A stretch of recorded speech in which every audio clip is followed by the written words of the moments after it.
Why the game be capping like that, man? Hold up. How the game be capping like that, man?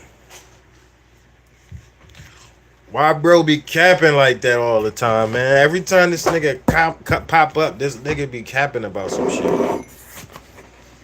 And I know niggas gonna be like, damn, well, how you know he capping? Because I know some people that know some people. Put it that way. This nigga be capping. And what business is it of Nickel Nine? Well, it's part of my story. How I know he be capping. You know? And if people my opinion on him having this what I would say is like sneaky jealousy for Kendrick Lamar, it has a lot to do with it's if you pay attention, his homie is Drake. His homie is Drake. But they have a very similarity amongst them too. Drake in the game is very, very similar. And I know what you mean. Got asking what you mean about similarities. Well, I hate to break it to you. Well, break it to the people that don't know. You know what I'm saying? If you ever didn't know this, but he's another person that had ghostwriters. People writing his shit. Yeah. People was writing his shit the same way like oh boy. Yeah. Yeah, people was writing his shit. I know one of the writers. I used to be with one of the writers. He used to show me shit all the time in his phone. Conversations between them bars he's sending, verses he's sending him. So I laugh every time people bring up um him keep rapping this one rap over and over and over again. It's funny because if I'm not mistaken, I could be mistaken. If I'm not mistaken, because I'm going back into some years ago. I'm going back into some years ago. Like this is back in like the early 2000s. You know what I'm saying? And bro, the ghostwriter, used to show me conversations between him and the game. Him writing raps for the game, sending him the verses, sending him, through email, whether it's email or through text. I seen it. And he was on Black Wall Street. The ghostwriter was on Black Wall Street. You know? So I can see how him and Drake relate to each other. You get what I'm saying?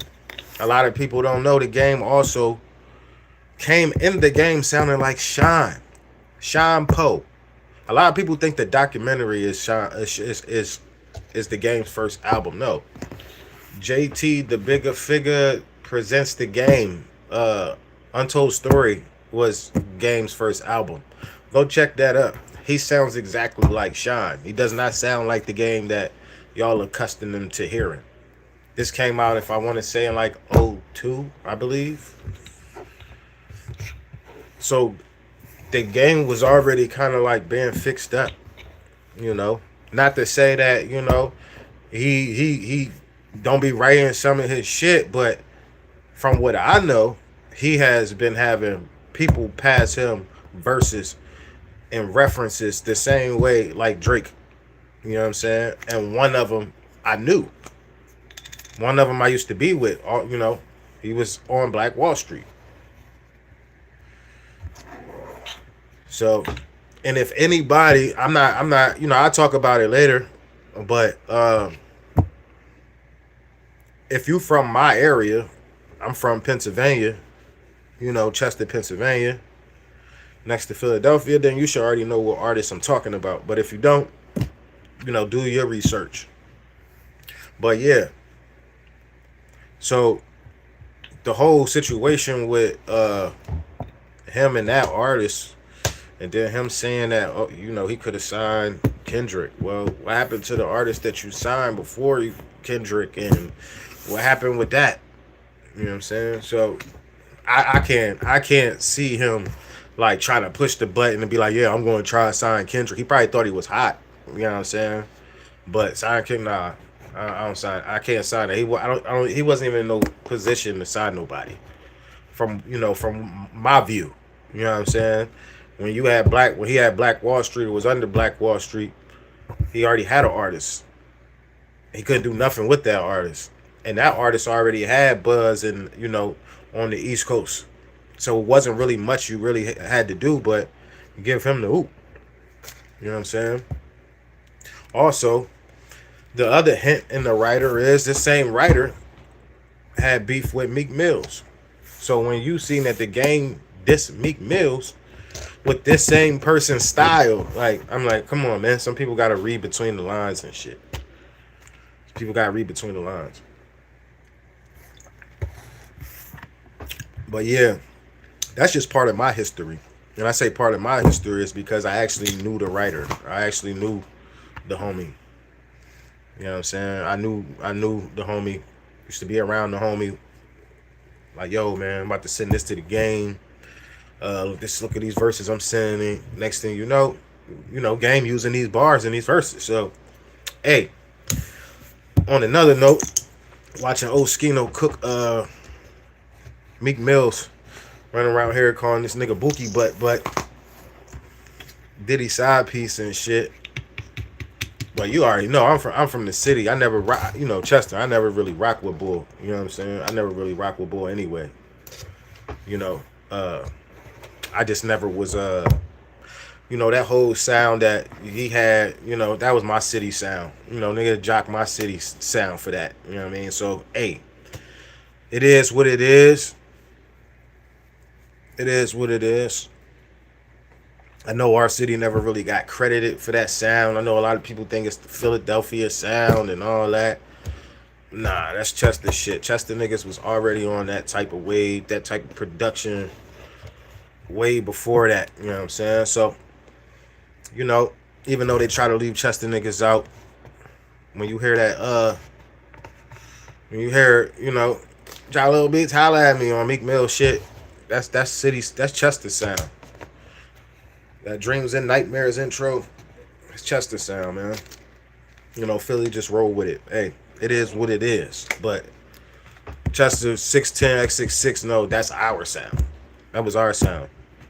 You go look at their sound before that, State Property and, shout out to State Property and all them, but that was their sound, We already had those 808s and kicks and drums and song mode and all that with the, Jalil was a beast when it came to that sound.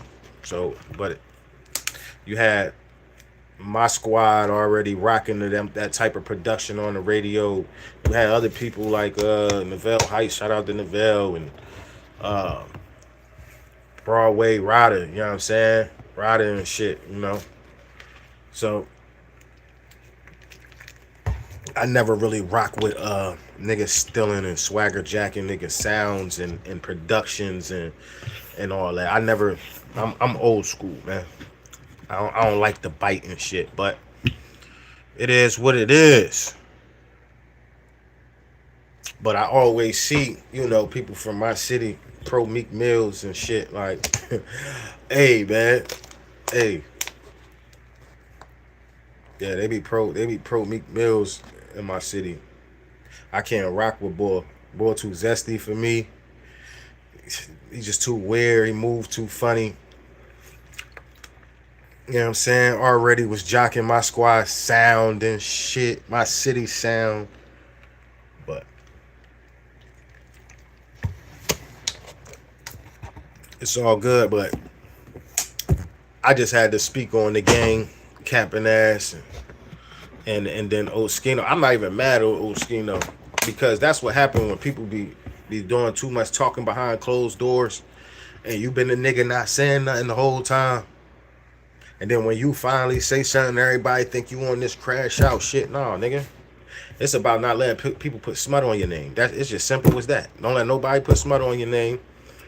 You know, y'all niggas be with that turn the other cheek shit. I ain't with that turn the other cheek shit. You better keep my name out your mouth. Keep my name out your mouth. I ain't got to be the most gangster and most toughest, but I'm not gonna let motherfuckers be out here playing with my name. So I understand what he talked about, especially when it's money involved, because I do see these state property stuff, and I don't never see Owen Sparks, you know. And if anybody was raised off state property, like how you leave out Owen Sparks? You know what I'm saying? How you leave out Owen Sparks? The first state property like album, they was like the main guys on there. You know what I'm saying? My best songs came from them niggas on that state property joint, man. Owen Sparks. So, and I hate when groups try to do group shit but not add the whole fucking group in it. It's not the group. It's not the same. You're not going to get the same nostalgic shit without the group. That's how you know people is never came to a self-awareness or accountability, because you know that the fans don't want to see y'all split up, and y'all want to see the whole fucking group. So none of y'all niggas can get y'all head together to make the money, when it ain't even about y'all individually. It's about the damn fans wanting to see the group that they grew up on. You know what I'm saying? So I understand when niggas playing with your name, they trying to leave you up out of money that should be in your pockets and all that shit. You gonna speak about it now? The nigga waving. He got people in they feelings. Hey, y'all created a monster. Y'all niggas created a monster. But I'm gonna get up out of here, man. Nickel 9 signing out, man. UGP.